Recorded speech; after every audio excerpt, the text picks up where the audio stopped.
The emergency beacon screamed across 17 star systems, carrying with it the desperate plea of the Galactic Trade Union. For 6 months, something had been destroying their mining operations in the Outer Rim territories. The creature moved, like death itself, through the void, appearing without warning and leaving nothing but twisted metal and fear in its wake. Ambassador Roth of the Centauri Coalition paced nervously around the holographic display showing the latest attack.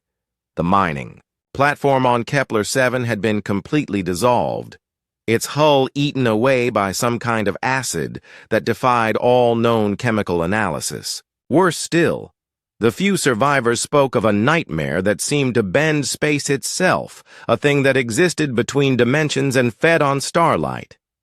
17 facilities destroyed, muttered General Kor, his reptilian features twisted with frustration.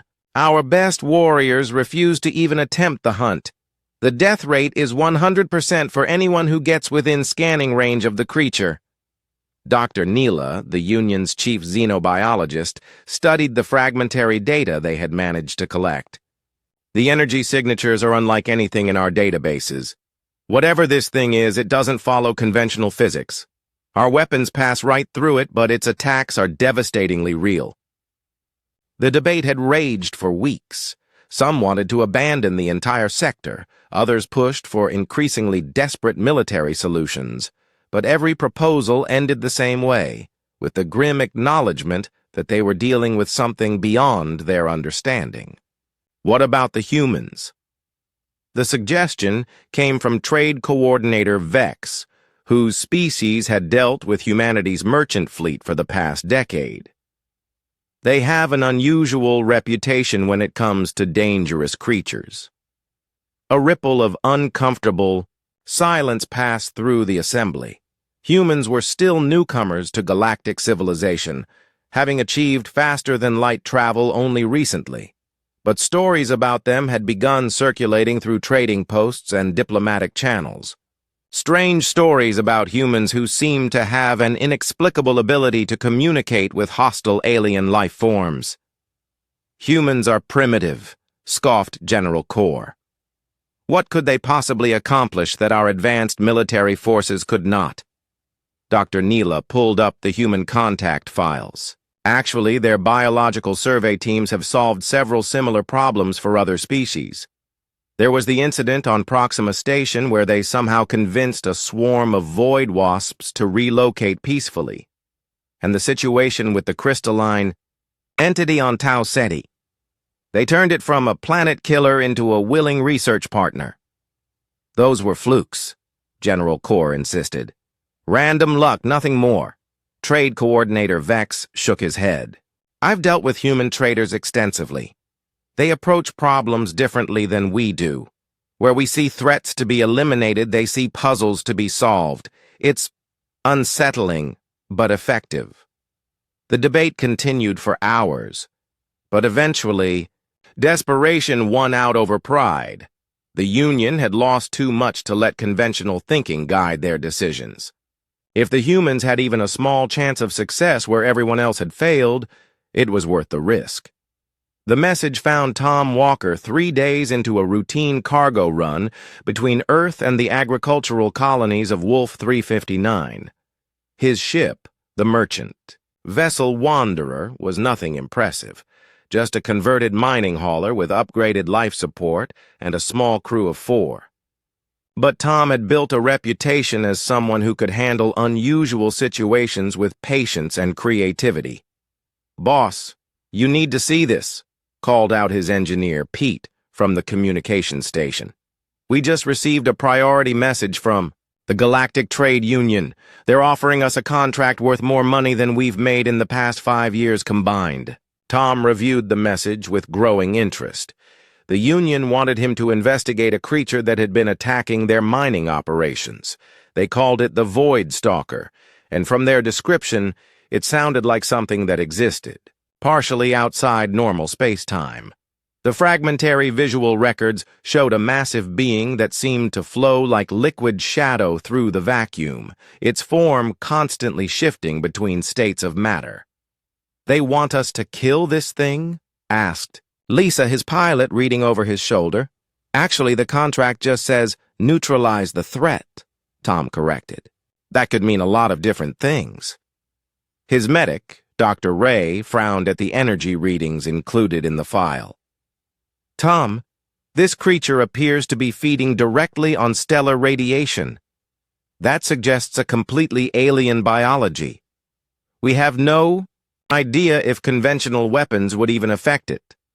Tom studied the attack patterns more carefully. The creature seemed to target mining operations exclusively, avoiding civilian settlements and research stations. Its strikes were precise almost, surgical, destroying specific equipment while leaving life support systems intact. Look at this, Tom said, highlighting the data. Every attack happens when the mining operations are at peak output. And notice how it always provides enough warning for personnel to evacuate? Almost like it's trying to minimize casualties while shutting down the mining. Pete scratched his head. You think it's trying to communicate something? Maybe. Or maybe it's trying to protect something we don't understand yet. The crew exchanged glances. They had been together for 3 years, handling everything from diplomatic courier runs to emergency supply missions in dangerous territory. Tom's approach to problems had gotten them out of more than one seemingly impossible situation. So what's the plan, boss? Lisa asked. Tom smiled, already formulating ideas. We accept the contract, but we do this our way. Instead of hunting this creature, we're going to try to understand it. If it's intelligent, there might be a reason for its behavior that doesn't involve random destruction. Dr. Ray shook his head. Tom, 17 mining operations have been destroyed. The economic damage is enormous. The Union expects results. And they'll get results, Tom replied. Just maybe not the results they're expecting. He activated the communication system and began composing his response to the Union. Tell them we accept the contract on the condition that we have complete operational freedom. No military oversight, no predetermined objectives beyond resolving the situation. And we want access to all their research data on the creature and the affected systems. They're going to want a timeline, Pete pointed out. Tom looked at the star charts showing the creature's hunting grounds. Tell them we'll have an answer within 30 days. One way or another, the threat to their mining operations will be resolved. As the Wanderer changed course toward the Outer Rim territories, Tom couldn't shake the feeling that they were about to encounter something extraordinary. The creature they were hunting didn't behave like a mindless predator. Its actions suggested intelligence, purpose, and possibly even compassion. If he was right, then the real challenge wouldn't be destroying the Void Stalker. It would be convincing the rest of the galaxy that some threats were better understood than eliminated. 2 weeks later, Tom and his crew arrived at the debris field that had once been mining platform Delta 7. The destruction was unlike anything they had ever seen. Massive chunks of refined metal floated in space, their surfaces bearing strange patterns that looked almost like bite marks. But as Tom studied the wreckage more closely, he began to notice something the Union reports had missed. Pete, bring us closer to that main hull section, Tom instructed.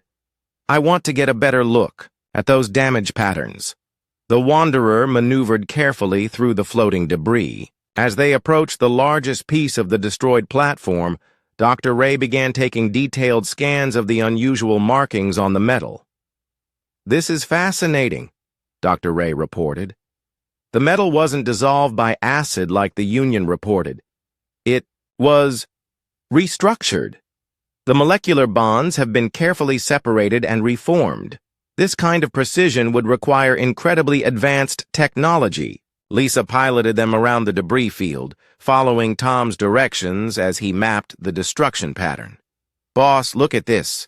The crew quarters and escape pods are completely untouched. Whatever did this made sure the workers could get away. Safely. That's what I was hoping to find, Tom said, studying the tactical display. This wasn't random destruction. The creature specifically targeted the mining equipment while leaving everything else alone. It was trying to shut down the operation without hurting anyone. Pete shook his head. But why? What could a space creature possibly care about mining operations? Before Tom could answer, their proximity alarms began screaming.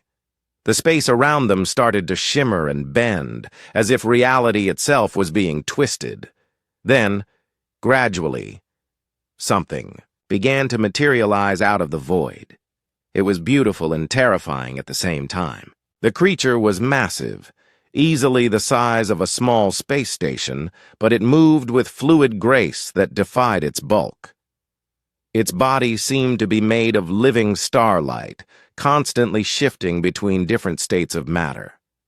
Tendrils of energy flowed around it like solar wind, and its surface pulsed with patterns of light that reminded Tom of deep ocean bioluminescence.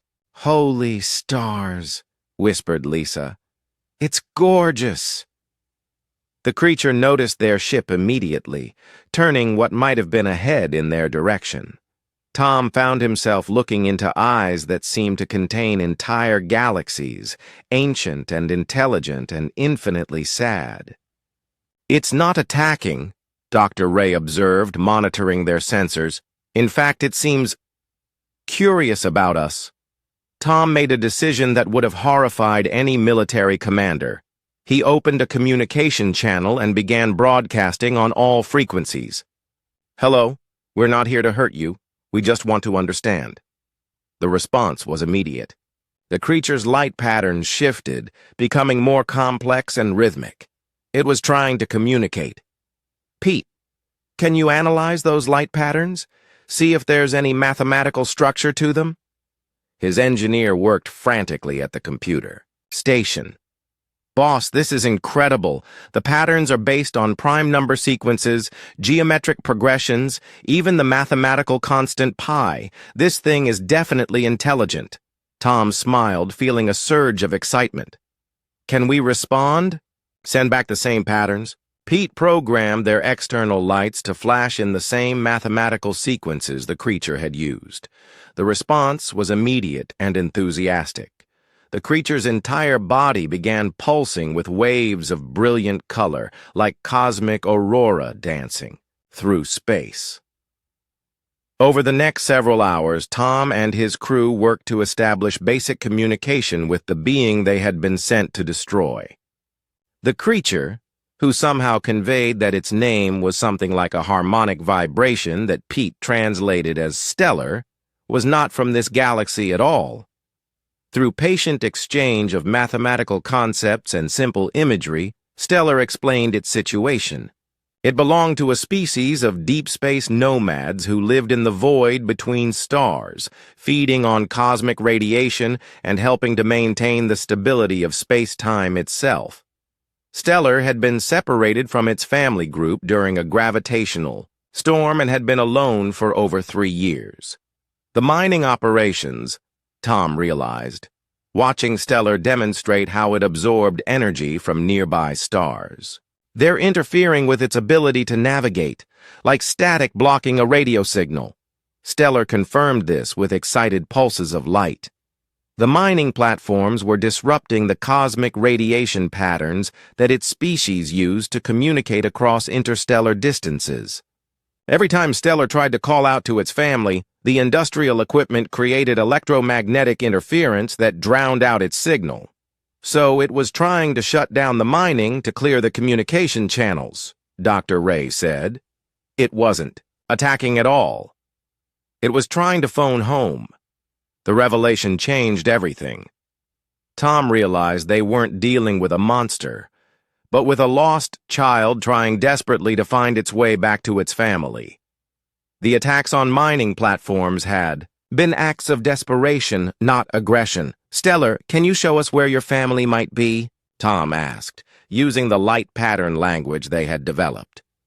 The creature responded by projecting a complex, three-dimensional star map made of pure light. It showed gravitational currents and radiation patterns that extended far beyond the edge of known space, marking the routes that its species used to travel between galaxies. "This is incredible," breathed Dr. Ray. "This map shows stable pathways through dark matter storms, safe routes around black holes, even what appear to be shortcuts through folded space-time. This is navigation data that could revolutionize space travel." Tom studied the map, tracing the route that would lead back to Stellar's family. It would mean traveling to the edge of explored space and beyond, into regions where no human ship had ever ventured. "Lisa, plot a course along these coordinates. We're going to help our new friend get home." "Tom, are you sure about this?" Dr. Ray asked. "The Union hired us to eliminate the threat, not escort it to safety." Tom looked at Stellar, whose light patterns had shifted to something that could only be described as hopeful. "The threat is eliminated. Stellar won't need to attack any more mining platforms once it can communicate with its family again. And think about what we could learn from a species that's been traveling between galaxies for who knows how long." Tay was already running calculations on the navigation data Stellar had provided. "Boss, according to this, we're looking at a 2-week journey to the edge of known space. But the information this creature could share with us, it could change everything we know about the universe." Lisa began plotting their course. "I'm in. Besides, I've always wanted to see what's beyond the rim." As the Wanderer prepared to leave the debris field, Stellar moved alongside them, its massive form gracefully matching their velocity. The creature's light patterns had shifted to warm, gentle colors that somehow conveyed gratitude and friendship. "You know," Tom said, watching his new companion swim through space like a cosmic whale. "The Union is going to be very surprised when we report that their monster turned out to be a lost tourist asking for directions." Dr. Ray chuckled. "Think they'll believe us?" "They'll have to," Tom replied. "Especially when we come back with navigation charts for half the galaxy and first contact protocols for a species that's older than most of our star systems." As they headed toward unknown space, Tom felt a deep satisfaction. They had been sent to hunt a monster, but instead they had found a friend. It was, he reflected, a very human way to solve a problem. The journey to the edge of known space took 12 days, during which Tom learned more about the universe than he had in his entire career as a merchant spacer. Stellar proved to be an incredible teacher, patiently explaining concepts that challenged everything humans thought they knew about physics and space travel. Through their developing communication system, Stellar shared knowledge that its species had accumulated over millions of years of wandering between galaxies. Tom discovered that the Void Swimmers, as Stellar's people called themselves, were cosmic gardeners. They moved through space cleaning, up gravitational distortions, stabilizing unstable star systems, and creating safe corridors for other species to use. "Think of it like maintenance work," Tom explained to his crew as they watched Stellar demonstrate its abilities. The creature extended part of itself toward a small asteroid that had been knocked out of its orbit by a recent meteor impact. With delicate precision, Stellar adjusted the asteroid's trajectory, setting it back on a stable path that wouldn't threaten any nearby planets. "Incredible," murmured Dr. Ray, recording everything. "It's manipulating gravitational fields like we might adjust a tool setting. The level of control is beyond anything our science has achieved." Pete was equally amazed by the technical aspects. "Boss, Stellar just showed me how they create those stable travel routes. They use coordinated gravity manipulation to smooth out space-time distortions. A group of void swimmers working together can create highways between star systems that are completely safe from cosmic storms." What impressed Tom most was Stellar's obvious loneliness.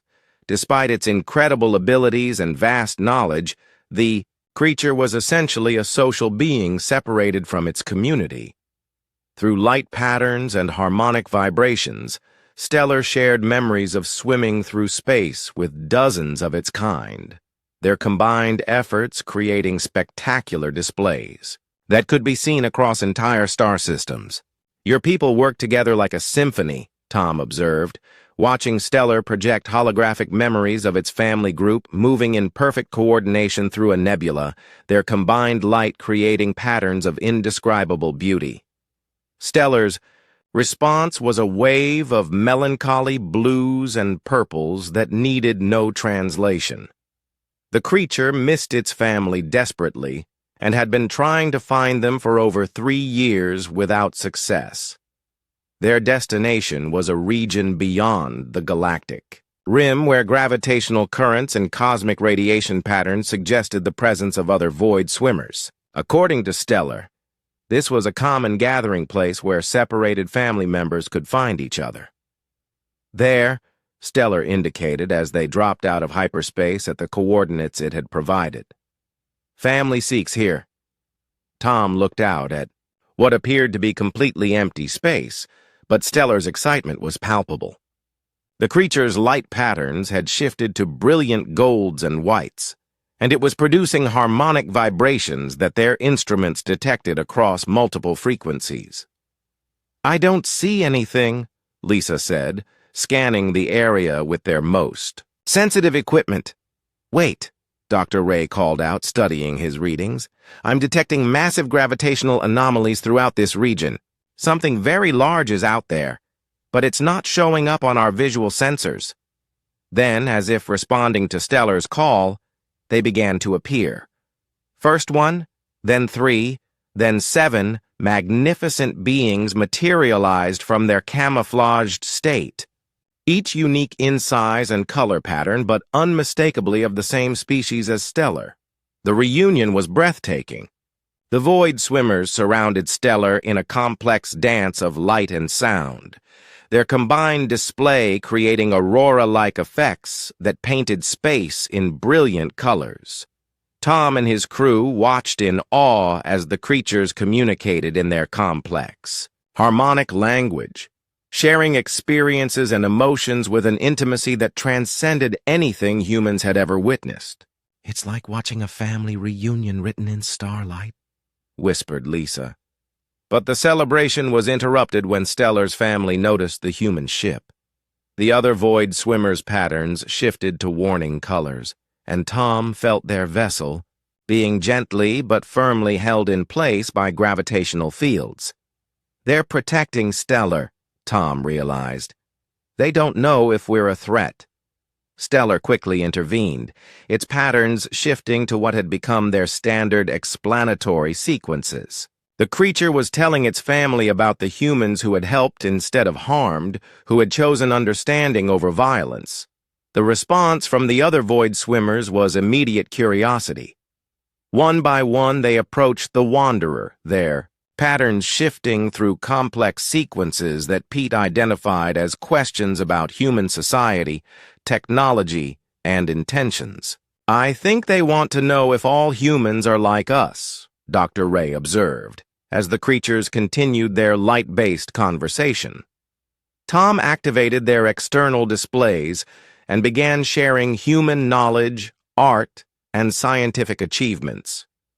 He showed them images of Earth, recordings of human music, mathematical proofs, and examples of human literature.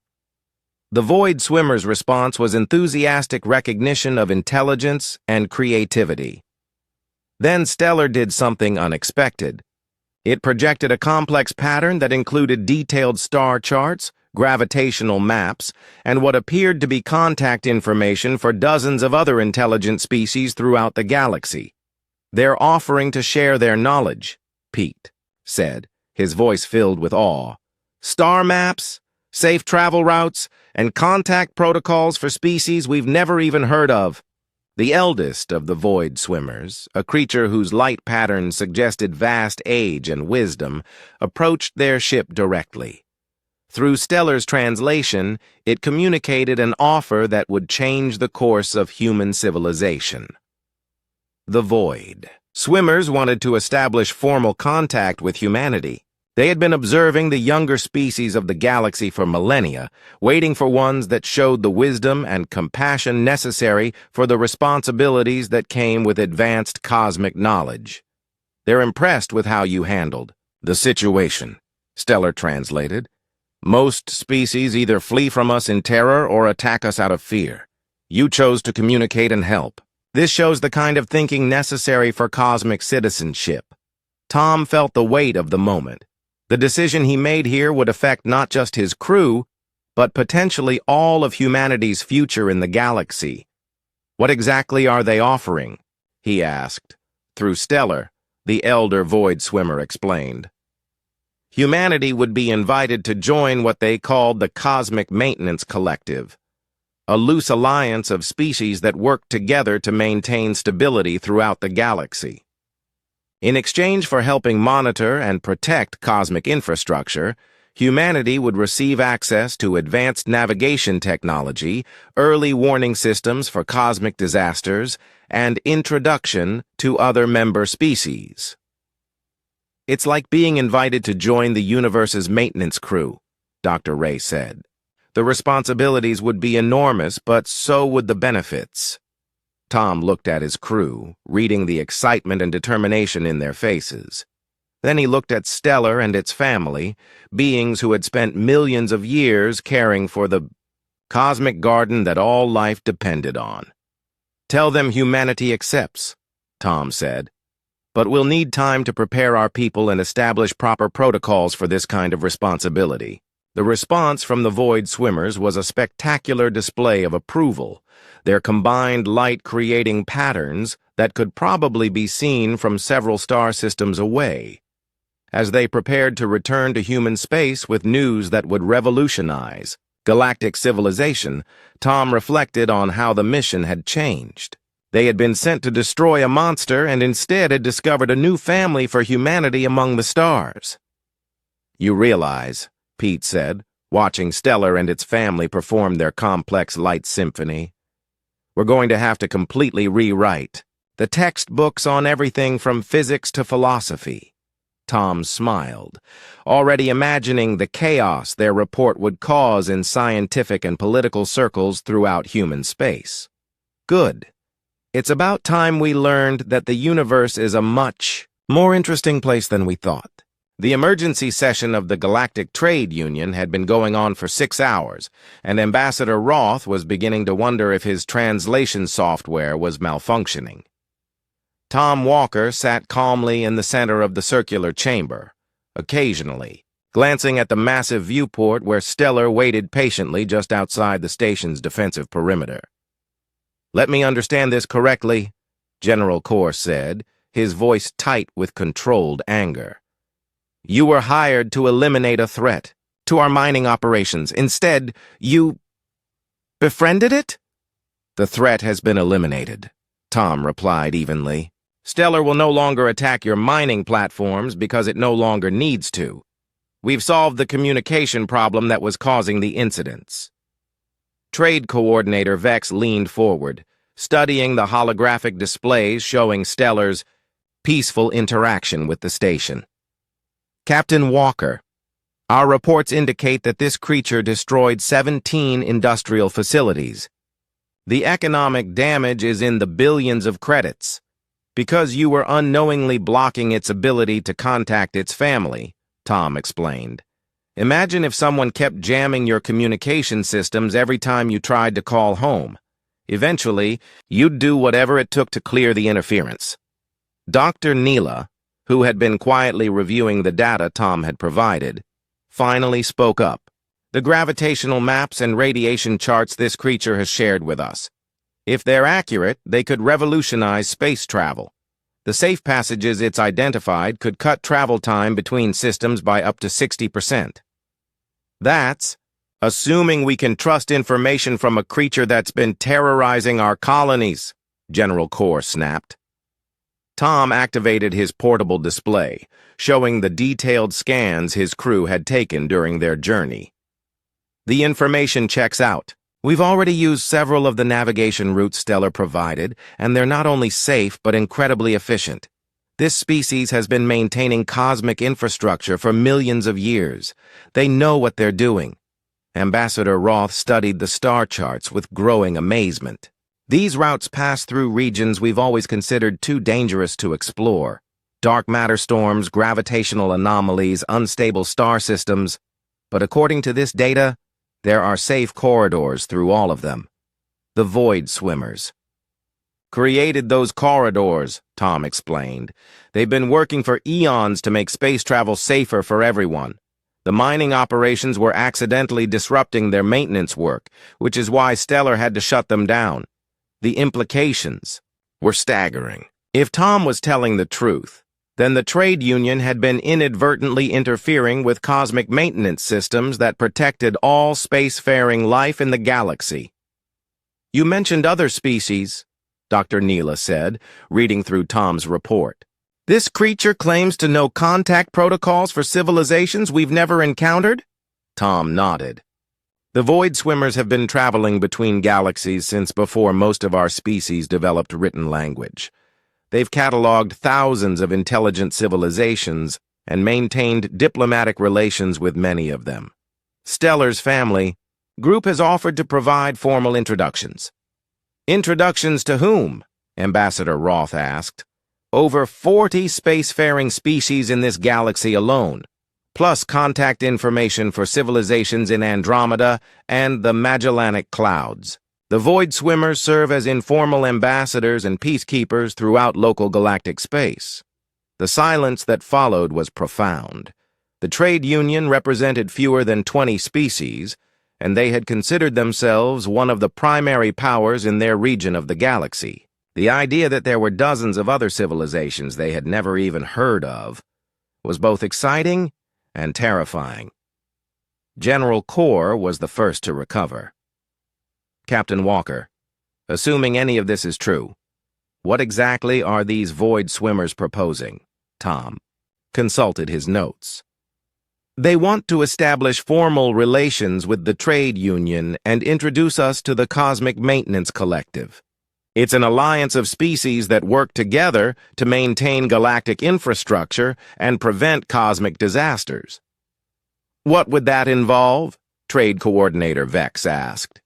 "Monitoring cosmic stability in our region of space, reporting dangerous gravitational anomalies, and ensuring that industrial activities don't interfere with critical cosmic infrastructure. In return, we'd receive access to their navigation databases, early warning systems for stellar collapse events, and technological exchanges with other member species." Dr. Neela was frantically taking notes. "The scientific implications alone would advance our understanding of physics by centuries, but the responsibilities are significant," Tom agreed. "The void swimmers take cosmic maintenance very seriously.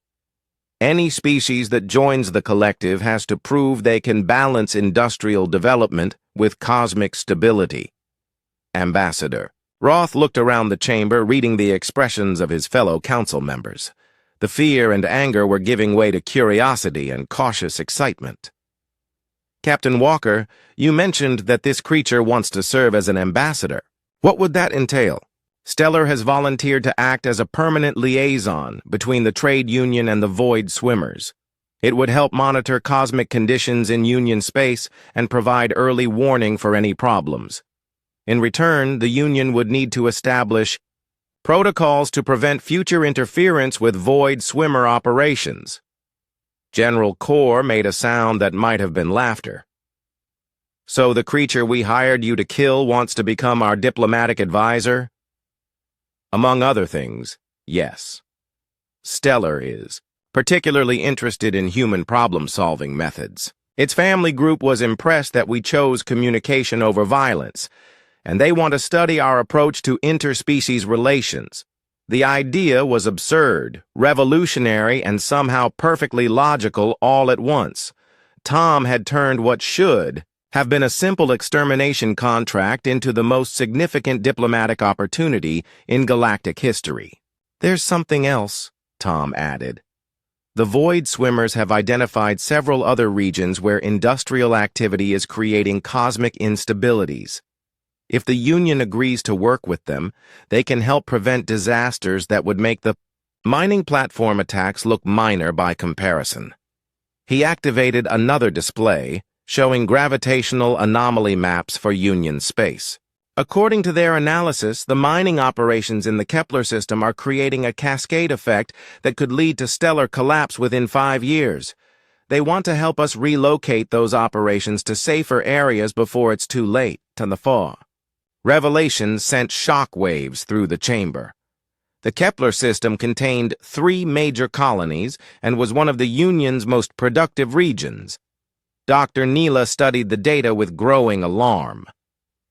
These calculations, if they're correct, we're looking at a potential disaster that could kill millions of people. They're correct, Tom said. The Void Swimmers have been monitoring cosmic stability for millions of years. They know what to look for. Ambassador Roth stood up, his decision made. Captain Walker, please convey to your friend Stellar that the Trade Union accepts their offer of diplomatic relations and cosmic maintenance assistance. We also formally apologize for the misunderstanding that led to the mining platform incidents. You're accepting the proposal? General Corps asked, surprised. General, we're being offered partnership with a species that has more experience with cosmic infrastructure than all our civilizations combined. They're providing solutions to problems we didn't even know we had, and all they want in return is for us to be more careful about where we put our mining operations. Tom smiled, watching. Through the viewport, as Stellar's light patterns shifted to brilliant golds and whites. I think you've made the right choice, Ambassador. Stellar's family is very excited about working with younger species. They've been waiting for someone to show the wisdom and responsibility necessary for cosmic citizenship. As the council session ended and preparations began for formal first contact with the Void Swimmers, Tom reflected on how completely the mission had changed. He had been hired to eliminate a threat and instead had opened the door to a new era of galactic cooperation. Captain Walker, Dr. Neela said as the chamber began to empty, how did you know that communication would work where force had failed? Tom looked out at Stellar, whose patient presence had transformed a crisis into an opportunity. Because sometimes the scariest monsters turn out to be lost children looking for help, and sometimes the best way to solve a problem is to ask what the problem really needs. 1 year after first contact with the Void Swimmers, the galaxy had become a very different place. Tom Walker stood in the observation lounge of Harmony Station, the first joint human-alien deep space research facility, watching as a group of young Void Swimmers practiced their cosmic maintenance techniques under the guidance of Stellar and 2 elder members of the species. Daily report, Captain, his new assistant, Engineer Rodriguez, said as she approached with a data pad. All cosmic stability indicators are showing green across 17 sectors. The mining safety protocols have prevented 6 potential stellar disasters in the past month alone. Tom smiled, accepting the report. The transition to working with the Void Swimmers had been smoother than anyone had expected. Once the various galactic governments understood that cosmic maintenance actually improved industrial efficiency rather than hindering it, support for the partnership had grown rapidly. Any word from the exploration teams? Tom asked. Commander, Singh reports successful first contact with the crystalline entities in the Vega system. They're interested in cultural exchange and have offered to share their quantum computing technology.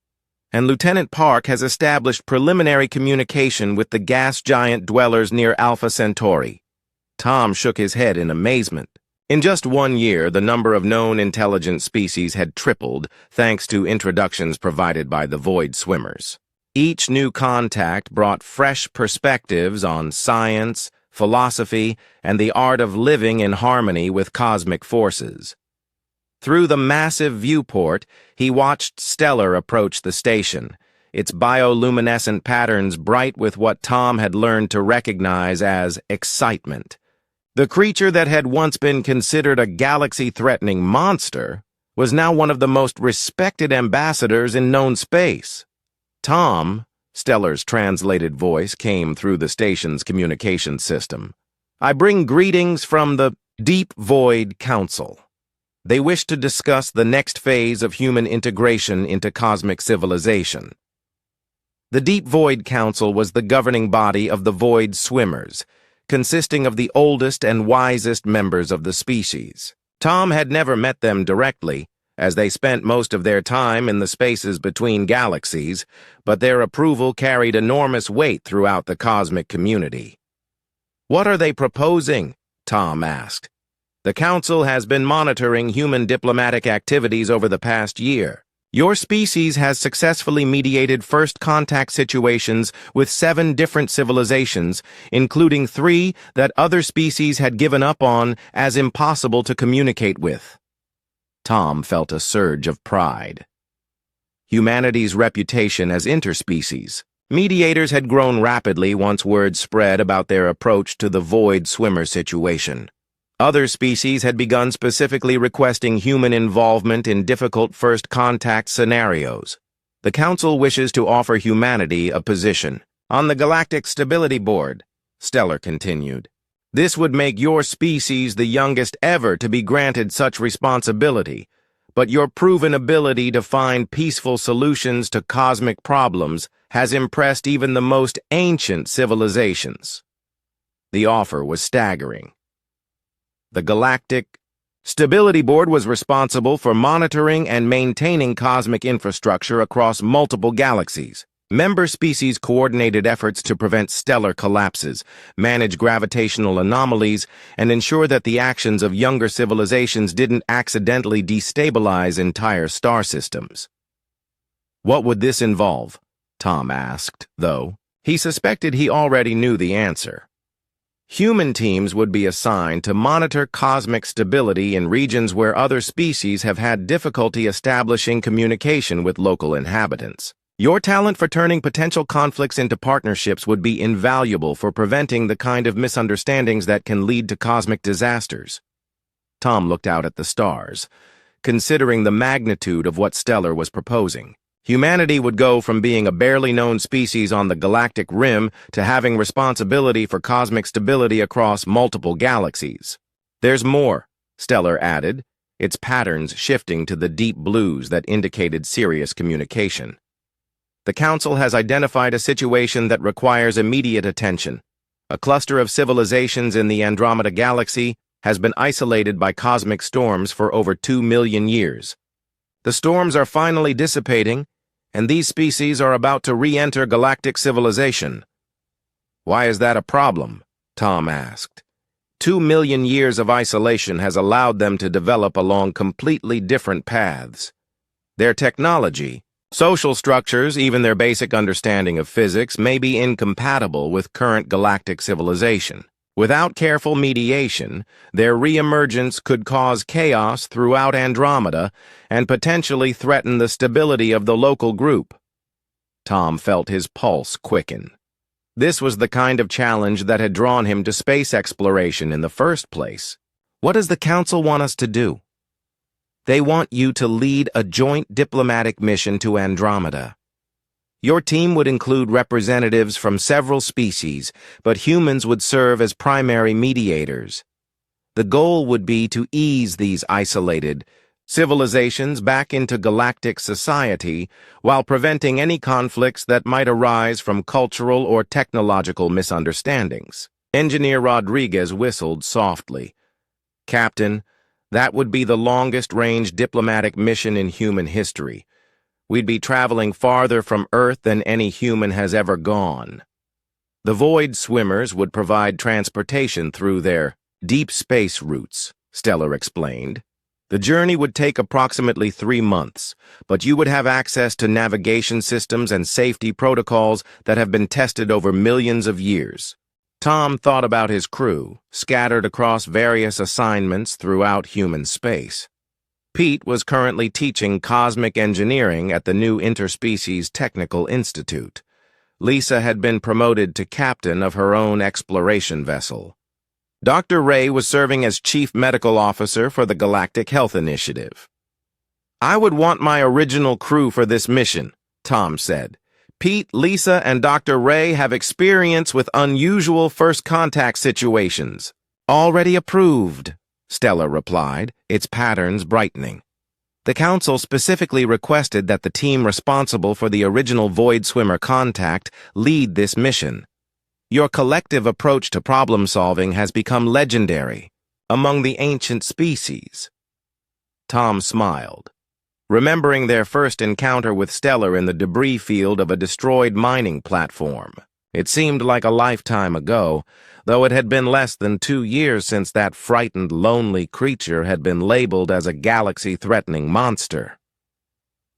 "What about Earth?" Tom asked. "This mission could take over a year to complete." The Cosmic Stability Board has agreed to fast-track humanity's membership application. Earth would receive full diplomatic protection and access to all standard cosmic maintenance services while the mission is ongoing. Your planet would actually be safer than it's ever been. The offer was everything Tom had dreamed of when he first left Earth to explore the galaxy. A chance to make genuine first contact with civilizations that had been developing in complete isolation for millions of years. The cultural and scientific discoveries would be beyond imagination. "When would we leave?" Tom asked. "The cosmic currents that provide safe passage to Andromeda align only once every few years. The next optimal window opens in 6 weeks. Tom looked around the observation lounge, taking in the sight of multiple species working together in harmony. Human technicians collaborated with crystalline entities on quantum computer designs. Void swimmers shared cosmic navigation techniques with pilots from a dozen different worlds. Even the coffee station had been modified to accommodate the dietary requirements of 8 different species. A year ago, humanity had been unknown to most of the galaxy. Now they were being invited to help shape the future of intergalactic civilization. It was a responsibility that would have terrified most species, but Tom felt only excitement and determination. "Stellar, please convey to the Deep Void Council that humanity accepts their offer. We'll be honored to serve on the Galactic Stability Board and undertake the Andromeda mission." The creature's response was a spectacular display of bioluminescent joy that lit up the entire observation deck. "The Council will be pleased. They have great hopes for what your species will accomplish." As word of the mission began to spread, throughout the station, Tom found himself surrounded by colleagues from multiple species offering congratulations and advice. The crystalline entities provided quantum calculations for optimal travel routes. The gas giant dwellers shared atmospheric analysis techniques. Even the normally reserved aquatic species from Tau Ceti offered their expertise in biochemical communication. "You know," Rodriguez said, watching the impromptu celebration, "when I joined the space service, I thought the most exciting thing I'd ever do would be mapping asteroid fields. Now I'm helping plan a diplomatic mission to another galaxy." Tom laughed, watching Stellar perform what appeared to be a cosmic victory dance outside the station. "I was hired to kill a monster and ended up with the best friend I've ever had. At this point, I've learned to expect the unexpected." 3 hours later, Tom received a priority message from Earth. Admiral Chen, head of Human Space Command, appeared on the communication screen with an expression of amazement and slight bewilderment. "Captain Walker, I've just received official notification that humanity has been invited to join something called the Galactic Stability Board. The diplomatic benefits package alone would advance our civilization by several centuries. How exactly did this happen?" Tom looked out at Stellar, whose patient presence had transformed humanity's place in the cosmos. "We showed the universe that sometimes the best way to solve a problem is to understand it first and judge it never. Turns out that's a rarer quality than most species realized." "The mission authorization is already approved," Admiral Chen continued. "Earth's entire scientific community is buzzing with excitement about what you might discover in Andromeda. Just remember, Captain, you're not just representing humanity anymore. You're representing the idea that cooperation is stronger than conflict." As the transmission ended, Tom reflected on the journey that had brought him here. A simple freight captain had become humanity's first interstellar diplomat, and a creature once feared as a cosmic threat had become the bridge to a new era of galactic cooperation. "Ready for another adventure?" Tom asked Stellar through the communication system. "Always, friend Tom," came the reply, accompanied by patterns of light that needed no translation. "The universe is vast, and there are many more friendships waiting to be discovered." Looking out at the stars of Andromeda, visible as a distant spiral in the cosmic night, Tom knew that the greatest adventures were just beginning. After all, if a human could adopt a universe-threatening void monster as a best friend, what other impossible things might be possible among the stars?